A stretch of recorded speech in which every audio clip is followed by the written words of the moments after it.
Kal Kadosh Shalom Uvracha. Nous allons lire cette semaine la paracha de Be'alotra, qui traite essentiellement, en tout cas dans le début de la paracha, de la mitzvah de l'allumage de la menorah, ce fameux candélabre qu'il y avait au Beth Amikdash. Et les Chachamim nous disent, concernant le premier pasouk, relève ici une question qui se pose. Le premier pasouk de la Torah nous dit Daber el Aaron ve'amarta elav beha'alotra et anerot el mul pena menorah ya'iru shiv'at anerot. Akadosh Baruch Hu demande à Moshe Rabbeinu de parler à Aaron et de lui dire quand tu disposeras les lumières, c'est vis-à-vis de la face du candélabre, de la menorah, que les 7 lumières doivent projeter la lumière. En d'autres termes, bien au-delà de la mitzvah d'allumer ce candélabre, alors il y a une mitzvah, si on fait attention dans les mots, d'allumer 7 lumières, el moul pene a menorah, face à la menorah. Les Chachamim posent la question, on ne comprend plus. Il faut allumer la menorah, où il y a des lumières à allumer face à la menorah. S'il faut allumer la menorah, alors on ne peut pas parler de lumières qui sont face à la menorah. Et le pasouk, qui est ici, comme nous l'avons dit, qui est écrit d'une manière très particulière, vient ici nous donner et nous amener à un très grand enseignement que les Chachamim donnent dans le Midrash. Pour comprendre dans sa profondeur le pasouk, les Chachamim donnent une allégorie, un mashal. On parle ici d'un roi. On raconte dans le Midrash ce roi qui prévient son ami et lui dit « Sache que dans une semaine, tel soir de la semaine, on va passer la soirée ensemble, je viens manger chez toi. » Bien entendu, en attendant, l'ami du roi commence à se préparer et comme nous dit ici le Midrash, il s'est dit en plus le roi il va sûrement dormir quelques jours chez lui à la maison, donc qu'est-ce qu'il va faire ? Il va organiser une chambre à coucher, un lit simple, mita shel hediot, nous dit le Midrash. Un lit simple, un simple lit. Menorah shel hediot, il va lui mettre une lampe dans la chambre, mais une lampe simple. Shulchan shel hediot, une table toute simple. Le mobilier que possédait cet ami du roi, d'accord, il cherche chez lui les meubles, d'accord, et tous ces meubles qu'il possède sont des meubles tout simples, qui ne correspondent pas du tout au niveau du roi, mais c'est ce qu'il a, selon ses moyens. Donc tout ce qu'il a préparé, c'était, d'accord, des efforts, bien entendu, mais des choses, des meubles simples. Et lorsque le roi arrive, qu'est-ce qui s'est passé ? Il est venu avec tout son cortège, avec le cortège royal, avec tous ceux qui l'aident, tous ces chamachim qui viennent, et le roi lui-même est venu, et dans son cortège, il y avait justement ses ministres et ses gardes du corps qui tenaient eux-mêmes une lumière pour éclairer le roi.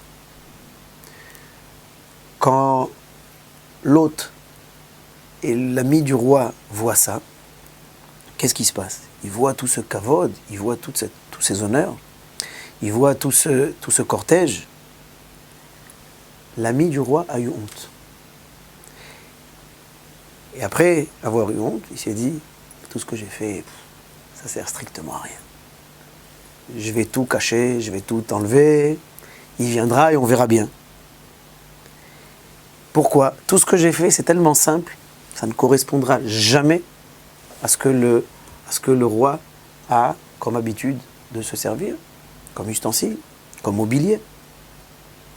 Le roi arrive chez son ami et il se rend compte que rien n'est prêt.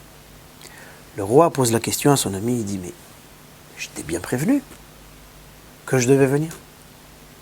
Tu n'as rien préparé ?» Répond l'ami du roi en disant « J'ai vu ta manière, la manière dont tu es arrivé, la manière dont tu as l'habitude de... » Je me suis dit, c'est impossible, j'ai eu tellement honte, nitbayashti. Qu'est-ce que j'ai fait ? J'ai préparé, mais sache que j'ai tout remis à sa place, j'ai tout rangé parce que je me suis dit, je n'arriverai jamais à pouvoir te recevoir comme il se doit. Lorsque le roi a entendu cet argument, le roi a dit et a prêté serment en disant « Chayecha, she'ani posel et kol kelai » j'annule tous mes ustensiles, toutes mes habitudes, toutes mes aises. Ou bishvil ahavatra eni mishtamesh ela beshelcha.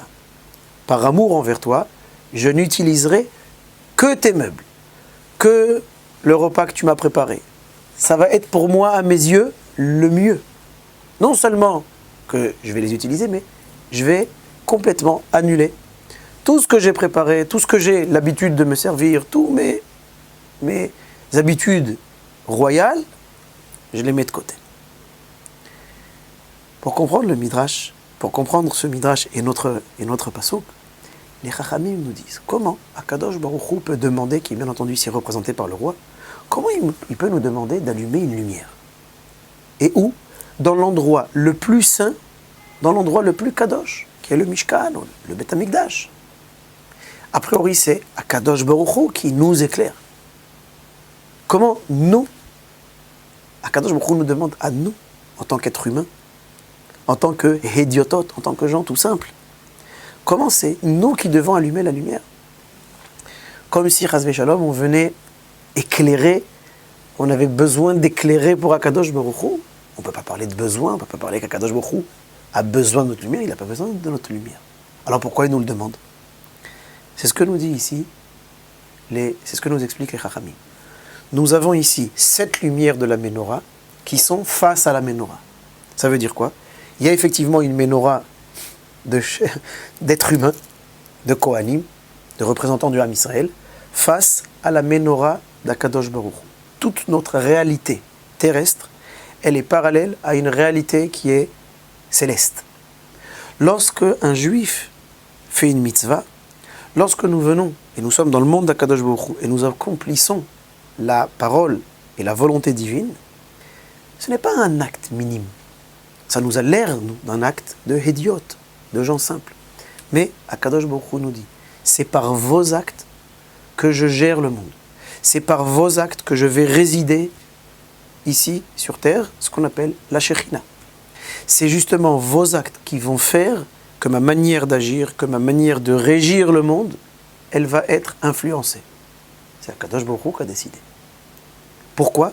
Pour nous rendre justement shutafim, pour nous rendre associés. Lorsque l'on comprend le pasuk de la paracha, ça vient justement nous enseigner qu'effectivement il y a une menorah qu'Akadosh Baruch Hu allume au quotidien. Il y a une menorah depuis, c'est la première création du monde, Vayi Or. La lumière fut. On ne parle pas d'une lumière du soleil ou la lumière de la lune, puisqu'il n'y avait pas encore d'astre lorsque cette lumière apparaît. Et les Chachamim nous disent c'est une lumière d'Akadosh Baruch Hu qu'Akadosh Baruch Hu garde pour la fin des temps. Mais cette lumière, pour justement pouvoir en profiter, nous devons, nous, à notre tour, allumer la lumière. Comment allumer la lumière? D'abord, il y a la lumière du Beth Amikdash, mais c'est après à l'échelle du Klal Israël, de l'ensemble de la communauté du Ham Israël, mais il y a aussi la lumière et les lumières individuelles. Toutes les mitzvot, encore une tfila, encore un limoud, encore une étude, encore la tzedaka, encore mes tfilines, encore allumer les nérot de Shabbat. Chaque mitzvah, les hommes, les femmes, chacun avec ses obligations, c'est rajouter des lumières. Ce sont ces lumières qui vont non seulement éclairer le monde, mais ce sont ces lumières qui vont nous permettre de profiter de la lumière divine, car Akadosh Baruch Hu, quand il voit justement qu'on a honte, comme l'ami du roi qui avait honte, c'est quoi cette honte? C'est la prise de conscience que nous sommes dans le monde d'Akadosh Baruch Hu. Ne pas s'enivrer et croire que c'est nous qui gérons le monde, mais au contraire. C'est lorsque nous savons que nous sommes dans le monde d'Akadosh Baruch Hu qu'une personne, elle peut justement, à son tour, être avec beaucoup d'humilité l'associé d'Hachem pour rajouter de la lumière et pour rajouter que du positif dans la réalité. Shabbat Shalom, voir.